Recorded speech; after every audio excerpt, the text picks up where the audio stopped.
Friends, कैसे हैं आप लोग। प्रवीण स्टडी क्लासेज के यूट्यूब चैनल पर आप सभी का स्वागत है। मैं प्रवीण कुमार और आप सभी को प्यार भरा नमस्कार। दोस्तों, आज हम लोग नंबर सिस्टम में एक कदम आगे की ओर बढ़ाते हुए आज कुछ ऐसे सिलेक्टेड क्वेश्चन के बारे में हम लोग जानेंगे जो आपको कहीं ना कहीं किसी न किसी एग्ज़ाम में ज़रूर आपको दिखाई पड़ता होगा। तो चलिए मेरे प्यारे दोस्त, बिना कुछ देरी किए हम लोग शुरू करते हैं और पहला क्वेश्चन लेते हैं। हाँ, एक बात और, आप इस चैनल तक दो विधि से पहुंच सकते हैं। पहला है कि प्रवीण स्टडी क्लासेज, आप यूट्यूब में जा कर के प्रवीण स्टडी क्लासेज के माध्यम से भी हमें सर्च कर सकते हैं, या दूसरा है जो सबसे इम्पॉर्टेंट है, इसके माध्यम से तो आप निश्चित तौर पर ही इस चैनल तक पहुंच जाएंगे। आप क्या लिखिए कि YouTube में जा कर के प्रवीण कुमार फ्रॉम बिहार, प्रवीण कुमार फ्रॉम बिहार भी लिख करके सर्च करेंगे तो निश्चित तौर पर चैनल आपके सामने उपस्थित हो जाएगा। यह चैनल जो है आप लोग के सेवा में हमेशा हाजिर है और प्रतिदिन कुछ ना कुछ आपके लिए लेकर आता है। आज चलिए हम लोग स्टार्ट करते हैं और पहला क्वेश्चन लेते हैं। आपको देखने में इस तरह के क्वेश्चन जरूर भारी लगेंगे लेकिन बहुत ही इजी होंगे। कहता है, एक फुटबॉल टूर्नामेंट में 7 विभिन्न टीमों के लिए 87 खिलाड़ी, आप स्क्रीन पर क्वेश्चन को देखिए, 87 खिलाड़ी हैं। प्रत्येक टीम में कम से कम 12 खिलाड़ी है। किसी एक टीम के लिए सबसे बड़ी संख्या कौन सी होगी। कितने टीमें हैं, तो टीमों की संख्या 7 है। टोटल कितने खिलाड़ी हैं, तो खिलाड़ियों की संख्या 87 है, 87 है ना। और किसी एक टीम में प्रत्येक टीम में कम से कम 12 खिलाड़ी है, प्रत्येक टीम में कम से कम 12 खिलाड़ी है। तो कहता है कि किसी एक टीम में अधिकतम खिलाड़ियों की संख्या है ना, किसी एक टीम के लिए सबसे बड़ी संख्या कौन सी हो सकती है, सबसे अधिक खिलाड़ियों की संख्या किसी एक टीम के लिए क्या हो सकती है, इस रूप में भी हम लोग समझेंगे। तो क्या करिए मेरे प्यारे दोस्त कि आप यहाँ पर देखिए कि 7 टीमें हैं और प्रत्येक टीम में कम से कम तो 12 सदस्य रखना ही है ना, कम से कम 12 सदस्य रखना है। तो आप सोचिए कि यदि इसमें 12 से भाग दे दें तो बरसते 84, मतलब 7 टीमें हैं, 12 से भाग नहीं देना है चूंकि एक टीम में 12 खिलाड़ी रखना है। 7 टीमें हैं तो खिलाड़ियों की कुल संख्या में यदि टीमों की संख्या से भाग दे दिया जाए तो कितना आ जाएगा, बरसते 84 आएगा कि नहीं आएगा। शेष कितना बच जाएगा, तो शेष बचेगा 3 खिलाड़ी। शेष करने का मतलब 3 खिलाड़ी बचा। तो आप बताइए कि 12 सदस्य तो प्रत्येक टीम में होगा, तो 84 हुआ, बरसते 84। 3 शेष जब बच गया तो इसी 3 को हम किसी एक टीम में शामिल कर दें तो किसी एक टीम के लिए सबसे अधिक खिलाड़ियों की संख्या, मतलब सदस्यों की संख्या 12 + 3, 12 + 3 15 होगा कि नहीं होगा। चलिए, इस प्रकार से पहला का आंसर कौन सा ऑप्शन में आप मिला लीजिए। इसी प्रकार के और भी क्वेश्चन आपके सामने आते जाएंगे। सोचने में थोड़ा कठिन जरूर लगेंगे लेकिन बहुत ही इजी होंगे। आप बिना सोचे भी इसे बना सकते हैं, मतलब बहुत ज़्यादा दिमाग लगाने की कोई ज़रूरत नहीं है। कहता है दूसरा, मुकेश को एक बक्से में 10 की दर से फलों को पैक करना है। मुकेश को एक बक्से में 10 की दर से फलों को पैक करना है। यदि उसके पास 178 सेब व 121 संतरे हो, 178 सेब और 121 संतरे हों, तो इन्हें बिना मिलाए सभी को पैक करने के लिए कितने बक्सों की आवश्यकता होगी। है 178 सेब है और 121 क्या है, संतरा है, 121 संतरा है। अब क्या करेंगे कि यदि एक बक्से में 10 सेब है तो 178 में 10 से भाग दे देंगे। एक बक्से में अधिक से अधिक 10 ही सेब रखना है या 10 ही संतरा रखना है, तो 178 बटा 10, इसका मतलब 17 10 170, 8 शेष रह गया। मतलब 17 बक्सा हमको बनाने के बाद 17 बक्सा में 170 2 से तो 8 गया, तो 8 वो और न शेष रहा, तो उसके लिए बनाइएगा कि नहीं बनाइएगा कि पॉलीथीन में बांध के लेके चल जाइएगा? नहीं, हमको एक बक्सा और बनाना पड़ेगा 8 सेब रखने के लिए। इसका मतलब 17 बक्सा प्लस 1 बक्सा और 18 बक्सा में टोटल 178 से बढ़ जाएगा। सिमिलरली इसी प्रकार से यदि हम 121 की बात करें तो 121 भागा 10 हो जाएगा, तो 12 दहा 20 से 120 तो हो गया, टोटल 12 बक्सा में हट जाएगा। चूंकि संतरों की कुल संख्या में यदि एक बक्से में अटने वाले संतरों की संख्या से भाग दें तो हमको बक्सों की संख्या मिलेगा। तो बक्सों की संख्या मिला कि नहीं मिला? 12 बक्सा। अब शेष एक संतरा और बच जा रहा है, तो शेष एक संतरा के लिए हमको एगो और बक्सा बनाना पड़ेगा, है ना। मतलब भले एक सेब है, उस एक ही संतरा है, कोई बातें नहीं, तो इस प्रकार से एक बक्सा और बनाना पड़ेगा। तो 12 एक कितना हो गया? 13। टोटल बक्सों की कुल संख्या कितना होगा?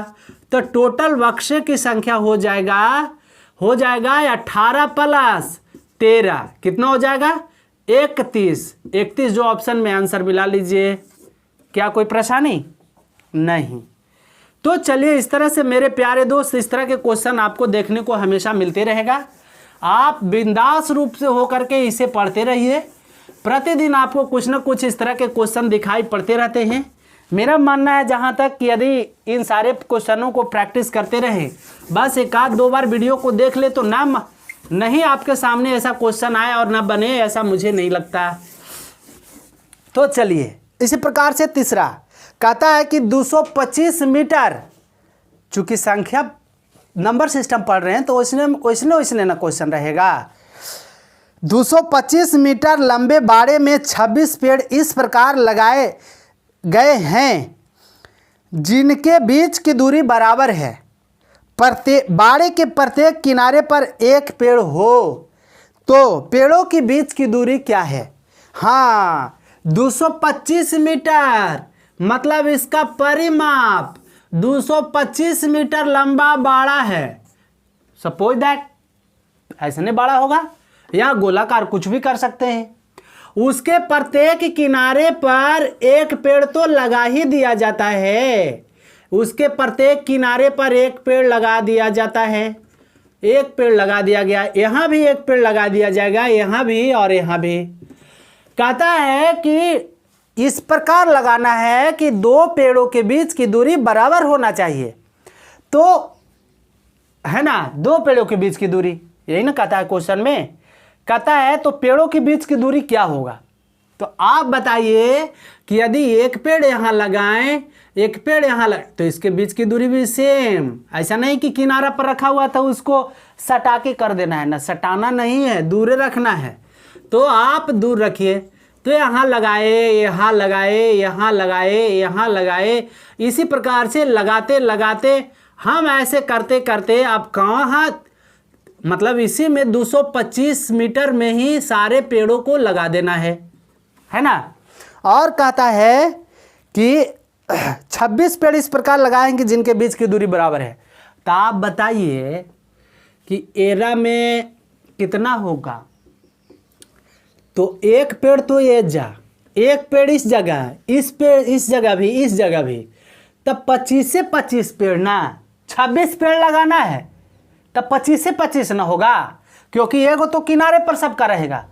तो क्या करेंगे कि 225 भागा 25, 225 भागा 25 मतलब कुल जितनी लंबाई है बाड़े की, यदि उसमें से पेड़ों की संख्या से भाग दे दिया जाए तो उनके बीच की दूरी आ जाएगा।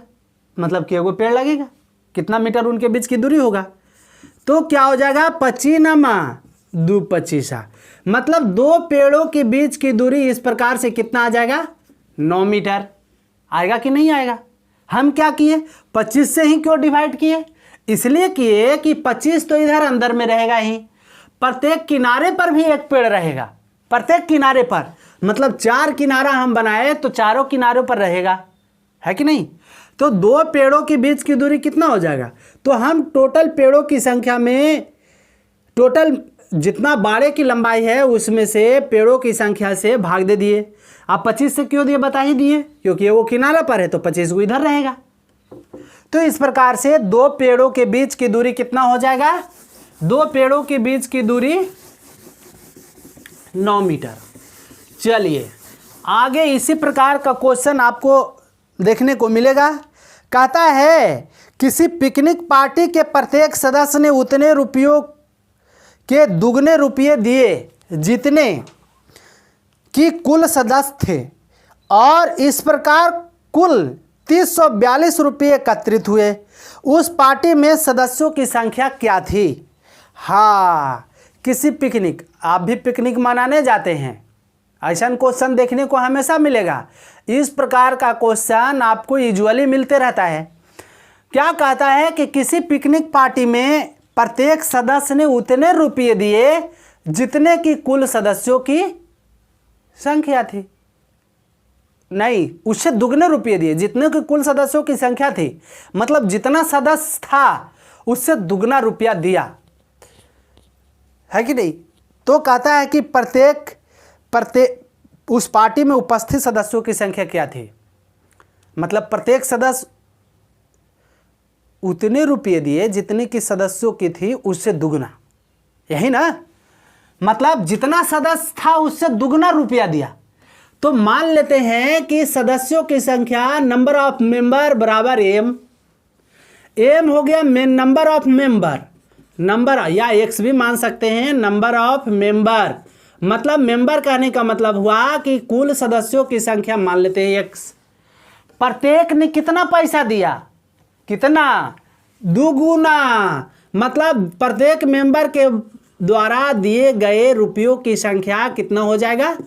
दिए गए रुपयों की संख्या हो जाएगा 2x। होगा कि नहीं होगा? अब आप बताइए कि सपोज दैट आप 5 मित्र हैं, कहते हैं कि चलो जी हम लोग आज एक टी पार्टी मनाते हैं, और टी पार्टी के लिए कुछ ना कुछ उसमें भी जो है बिस्कुट भी आ जाएगा, कुछ और भी आ जाएगा, चलो हम लोग एक टी पार्टी मनाते हैं। हाँ, लेकिन मतलब प्रत्येक सदस्य सेम पैसा देना है, मतलब 2 रुपया देंगे तो टी पार्टी बन जाएगा। तो आप बताइए कि आप टोटल 5 सदस्य हैं और प्रत्येक ने 2 रुपया दिया, तो आप कहिए कैसे? 2 रुपया ऊ, 2 रुपया ऊ, 2 रुपया ऊ, ऐसे करेंगे? नहीं, कहें कि अच्छा 5 गो सदस्य है, अब प्रत्येक 2 रुपया दे रहा है, तो 5 दूनी टोटल हो जाएगा 10 रुपया। मतलब सदस्यों की संख्या गुने प्रत्येक सदस्य के द्वारा दिए गए रुपयों की संख्या से, रुपयों के मान से यदि मल्टीप्लाई कर दिया जाए तो टोटल रुपया आ जाएगा। टोटल रुपया, है कि नहीं? हाँ, ऐसा पार्टी मनाइएगा आज के बाद तो मुरकटिया विधि से निकाल दीजिएगा कि कितना पैसा होगा। तो उसी क्वेश्चन को कहा है, तो टोटल सदस्यों की संख्या है, प्रश्न कहता है अकॉर्डिंग टू क्वेश्चन कि इतना लिखना नहीं है आपको, हम बोले ना कि मुरकटिया विधि से आप तुरंत सोचिए कर दीजिए तो आ जाएगा। तो क्या करेंगे कि प्रत्येक सदस्यों की संख्या x थी, कितने रुपये दिए? तो जितने सदस्य थे उससे दुगने रुपया दिए, मतलब टोटल आ गया 342 रुपया। सदस्य की संख्या गुने प्रत्येक सदस्य के द्वारा दिए गए रुपयों की संख्या। तो 2x स्क्वायर बराबर x गुने x, 2 गो x, तो x स्क्वायर गुना में है इसलिए गबड़ाइएगा नहीं। तो 342 तो 15 कितना हो जाएगा? 2 एकम 2, 2 पच्चे 2 दूनी 2 एकम, मतलब x स्क्वायर बराबर 1521। तो आप बताइए कि x बराबर कितना हो जाएगा? बराबर के ये नया स्क्वायर जाएगा तो रूट में बदल जाएगा, रूट में बदल जाएगा। 1521 का वर्गमूल निकालने का तरीका आपको बताए थे, शायद आपको याद होगा। 1521 का वर्गमूल, तो 1521 का वर्गमूल कैसे निकालते थे? 1521 का वर्गमूल कैसे बताइए? तो हम बोले, तो आप उस वीडियो को नहीं देखें तो जाइए, आप आसानी से किसी भी संख्या का वर्गमूल निकाल लीजिएगा। तो 1521 का वर्गमूल 39। इस प्रकार से सदस्यों की संख्या टोटल आ गया 39, और प्रत्येक सदस्य जो है, सदस्यों की संख्या 39 और प्रत्येक सदस्य कितना कितना रुपया देगा, तो 2 × 1 39 दूनी 78। तो इस प्रकार से